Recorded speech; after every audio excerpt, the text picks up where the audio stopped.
Israel আর ইরানের মধ্যে যুদ্ধ শুরু হয়ে যাওয়াতে পুরো ওয়ার্ল্ডই বলতে গেলে এখন চিন্তিত হয়ে পড়েছে অয়েল নিয়ে। একে অপরের অয়েল ডিপো, অয়েল রিফাইনারি এসব জায়গায় হিট করে যাচ্ছে। খবর আসছে যে ইরান আবার অ্যাক্টিভলি ভাবছে স্ট্রেট অফ হরমুজকে ব্লক করে দেওয়ার ব্যাপারে। স্ট্রেট অফ হরমুজ, যেখান থেকে মিডল ইস্টের সবকটা দেশই অয়েল এক্সপোর্ট করে, মানে এই ন্যারো স্ট্রিপটাকে ব্লক করে দিলে অয়েলের সাপ্লাই বন্ধ। মনে রাখবেন, ভারত আর চায়নাই মেনলি হিউজ অ্যামাউন্টে অয়েল ইম্পোর্ট করে। সাপ্লাই বন্ধ মানে দুটো দেশেরই ম্যাসিভ ইকোনমিক লস। বাট মনে হচ্ছে এইসব চিন্তার মাঝখানে ভারতের হাতে একটা জ্যাকপট লেগে গেছে। তাও আবার চেসে জ্যাকপট না, এমন একটা জ্যাকপট যে ভারতকে খুবই তাড়াতাড়ি $4 ট্রিলিয়ন ইকোনমি থেকে পৌঁছে দেবে সোজা $20 ট্রিলিয়ন ইকোনমিতে।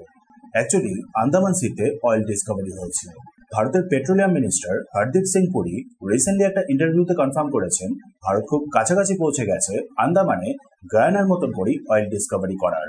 রিসেন্টলি কিছু বছর ধরে সাউথ আমেরিকার একটা ছোট্ট দেশ গায়ানাতে যেভাবে হঠাৎ করে 11 বিলিয়ন ব্যারেলের রিজার্ভ পাওয়া গেছে, সেরকমই বা তার থেকেও বড় একটা ডিসকভারি হতে চলেছে আন্দামান সাগরে।